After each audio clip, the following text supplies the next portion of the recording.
Graça e paz, irmãos e irmãs, em nome do nosso Senhor Jesus Cristo. Hoje quero fazer um estudo que trata de Maniqueísmo. Espero que esse estudo seja edificante para todos, para a glória de Deus e do nosso Senhor Jesus Cristo.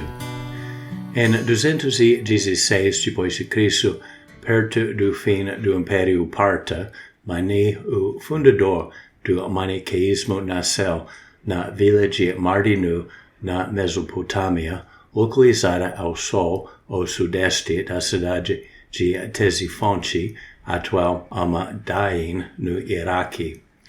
O pai de Mani, Patiki, supostamente descendia de uma importante família parta e frequentava uma casa de ídolos em Ctesifonte.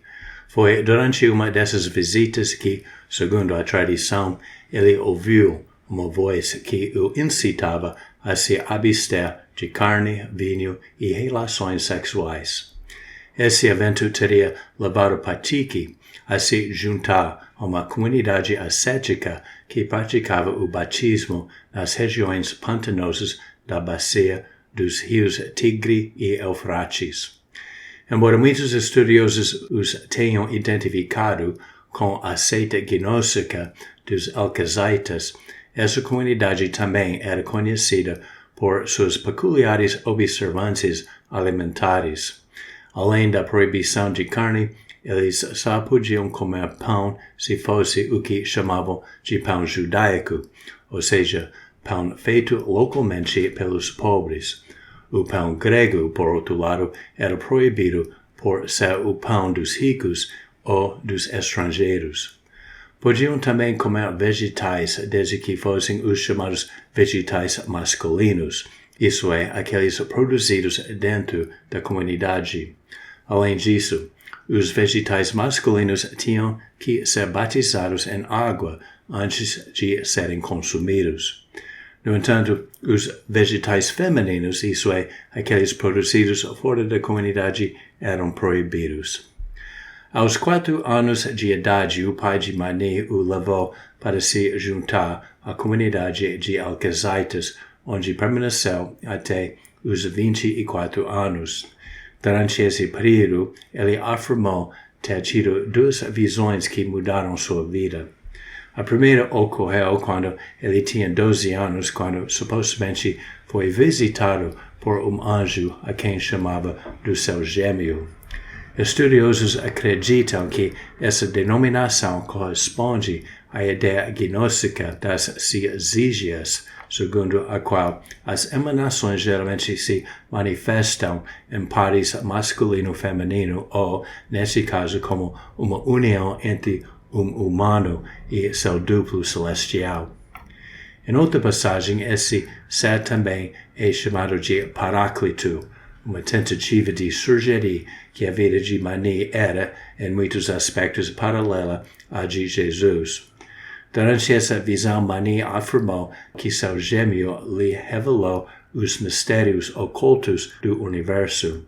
Entre outras coisas, esses mistérios incluíam o seguinte: ele também me mostrou quem é meu Pai Celestial, ou de que maneira fui separado dele e enviado segundo a sua vontade, e que mandamento e instrução me foram dados antes de eu me revestir desse corpo, e antes de eu cair em erro nesta carne repugnante, e antes de eu me entregar à sua embriaguez e aos seus hábitos. Durante os 12 anos seguintes, Mani refletiu sobre essa revelação e, por vezes, opôs-se às práticas dos Alcazitas, argumentando, por exemplo, que o batismo ritual de vegetais era um esforço inútil e que a verdadeira pureza não consistia em tais regras. Alguns reagiram com ciúme e raiva, enquanto outros viam Mani como um visionário ou um profeta. Por fim, o líder religioso da comunidade, Tius, convocou o conselho de presbíteros para tratar do assunto, perante o qual foi acusado de violar seus ritos de purificação, proibições alimentares e os mandamentos de Cristo. Mani defendeu-se argumentando, em primeiro lugar, que estava apenas seguindo o exemplo de Jesus e, em segundo lugar, que suas práticas contradiziam suas próprias tradições. Aparentemente, não houve repercussões significativas dessa reunião dos presbíteros. Em 240 depois de Cristo, segundo o testemunho de Mani, seu gêmeo apareceu-lhe novamente, mas dessa vez para ordenar que rompesse seus laços com os alcazites e assumisse a missão para a qual fora escolhido.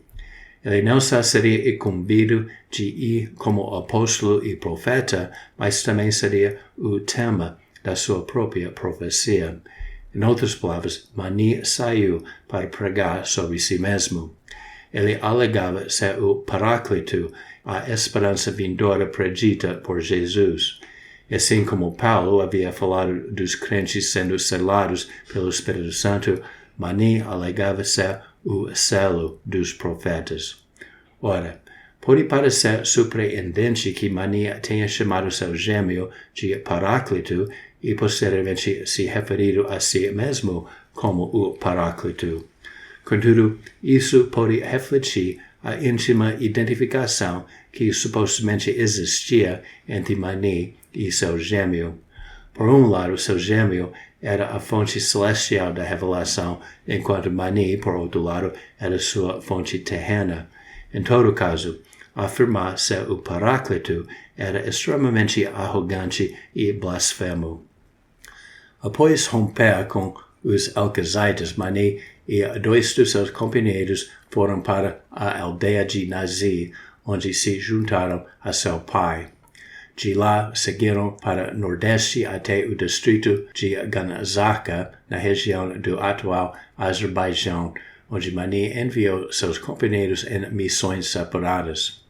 Em seguida, Mani e seu pai seguiram para o Sol até o Golfo Pérsico e de lá para a Índia. Segundo a lenda, o ponto alto dessa jornada foi a levitação milagrosa de Mani diante do rei de Torã, resultando na conversão do rei do budismo ao maniqueísmo. Ao retornar à sua terra natal em 242 d.C., Mani encontrou-se com o rei Sasânida Sapor I, a quem dedicou sua obra, o Shaburagan, considerado pelos maniqueus um dos seus livros sagrados. Sob a proteção do rei, Mani passou vários anos organizando sua igreja, cujas comunidades se estabeleceram rapidamente pelos impérios romano e persa. Por volta de 273 d.C., após as mortes do rei Sapor I e do seu filho Hormizd I, que o sucedeu, o outro filho de Sapor, Bahram I, tornou-se rei do Império Sassânida. Isso marcou o fim do favor que Mani havia desfrutado anteriormente, pois Bahram caiu sob a influência de Kardec, um sacerdote zoroastriano que se opunha veementemente ao maniqueísmo. No ano seguinte, Mani foi convocado à residência real em Bet Lapat, onde o rei o acusou de desobedecer às suas ordens e de converter certo príncipe à sua religião. Quando Mani tentou se defender, foi preso e acorrentado com mais de 45 quilos de correntes. Mani morreu na sua cela aproximadamente 26 dias depois. Embora a data da sua morte seja contestada, estima-se que tenha ocorrido por volta de 274 d.C. Em relação à doutrina de Mani, sua cosmologia era marcada por um dualismo radical no qual existiam 2 princípios coeternos e opostos, o Pai da Grandeza e o Rei das Trevas. Originalmente, eles estavam separados, com o Pai da Grandeza governando a Terra da Luz, no norte, e o Rei das Trevas governando a Terra das Trevas, no Sol. Cada uma dessas terras opostas era composta por 5 elementos. A Terra da Luz consistia nos domínios da razão, dos sentidos, do pensamento, da reflexão e da intenção. E a terra das trevas consistia nos mundos da fumaça, do fogo, do vento, da água e da escuridão. Além disso, Mani concebeu 3 grandes divisões do tempo, de modo que essa época original de separação foi seguida por uma época intermediária na qual os princípios se misturavam e uma época final na qual a separação seria restaurada para sempre. De acordo com esse sistema, a época intermediária surgiu como resultado da atração do rei das trevas pela beleza da terra da luz, que o levou a tentar invadi-la. Em vez de responder pessoalmente a essa ameaça, o Pai da Grandeza emanou uma série de figuras divinas, culminando naquela frequentemente referida como o homem primordial, que desceu à batalha. Embora acompanhado por 5 elementos luminosos, conhecidos como os fios da luz, o homem primordial não prevaleceu nesse confronto. Ele e seus fios foram subjugados e consumidos pelos poderes das trevas. Contudo, essa foi apenas uma derrota aparente, pois resultou na mistura de luz e trevas que supostamente era a estratégia geral do homem primordial desde o início. Mesmo assim, também resultou na dispersão de partículas de luz divina por todo o cosmos e no seu aprisionamento no reino material, sujeitando-as à corrupção das trevas. Ora, o sistema maniqueísta é extremamente elaborado e pode parecer meramente uma narrativa prolongada do mesmo conflito mítico. No entanto, a história geral era sustentada pelas ideias de resgate e restauração. Segundo Mani, uma série de emanações divinas foi enviada para libertar a luz do seu cativeiro na terra das trevas. Além disso, o universo físico foi formado como resultado de toda essa atividade, servindo como uma espécie de mecanismo projetado para separar os princípios opostos. Isso incluía toda a estrutura do cosmos, os céus e todos os corpos celestes, supostamente trabalhando em conjunto para realizar a redenção da luz. O Sol e a Lua, por exemplo, eram retratados como recipientes pelos quais as partículas de luz eram coletadas, purificadas e devolvidas ao seu reino original. Mani imaginava que por esses meios o cosmos poderia eventualmente separar a mistura de luz e trevas. De acordo com esse esquema, a humanidade mantém uma posição central, porém paradoxal. Os seres humanos são apresentados como seres compostos, portadores da luz divina e ao mesmo tempo sujeitos a forças obscuras que buscam manter essa luz aprisionada na matéria. Assim, a salvação não consiste na redenção do mundo material, mas no despertar das pessoas para que a luz possa ser libertada. Isso se torna possível por meio da revelação divina, especialmente aquela proporcionada pela figura a quem se referiam como Jesus, o esplendor. Dizia-se que ele iluminava as pessoas quanto à sua verdadeira origem e condição, e como resultado dessa revelação, as práticas éticas e ascéticas passaram a ser concebidas como processos naturais. Enquanto os eleitos participavam do processo de purificação do mundo ao seu redor, eles também purificavam suas próprias vidas, permitindo assim que os elementos da luz fossem liberados e conduzidos ao reino do Pai da Grandeza. Quando esse processo fosse concluído, a terceira e última época seria inaugurada.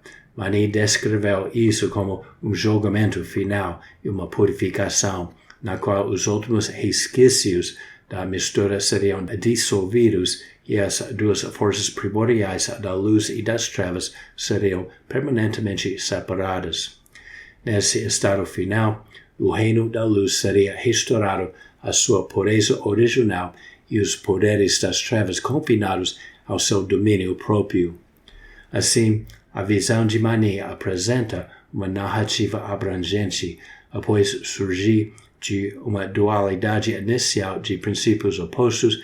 Ela prossegue através de uma mistura trágica, porém proposital, dessas forças até uma restauração final da ordem cósmica. Em conclusão, o maniqueísmo logo se tornou uma religião mundial e um rival perigoso para a igreja cristã. Espalhando-se rapidamente, sua influência estendeu-se do norte da África ao sul da China e perdurou por mais de 1000 anos. Esse sucesso deveu-se em grande parte à sua estrutura organizacional, à sua vigorosa estratégia missionária e ao seu pseudo-intelectualismo. Até mesmo Agostinho de Hipona foi outrora seduzido por seus ensinamentos, mas posteriormente tornou-se um opositor ferrenho, escrevendo diversos tratados contra ele. Seus esforços, juntamente com os de outros teólogos, levaram a Igreja e as autoridades romanas a responder com crescente severidade. O Papa Leão I mandou prender muitos maniqueístas e levá-los perante o magistrado, e os imperadores Valentiniano III e Justiniano puniram muitos deles com o exílio ou a morte. No século VI, o maniqueísmo desapareceu como entidade distinta, mas sua influência persistiu por meio de várias seitas que apropriaram ou adaptaram seus ensinamentos. Então, irmãos, isso conclui esse estudo sobre o maniqueísmo. Que Deus te abençoe e que o nome de nosso Senhor Jesus Cristo seja glorificado.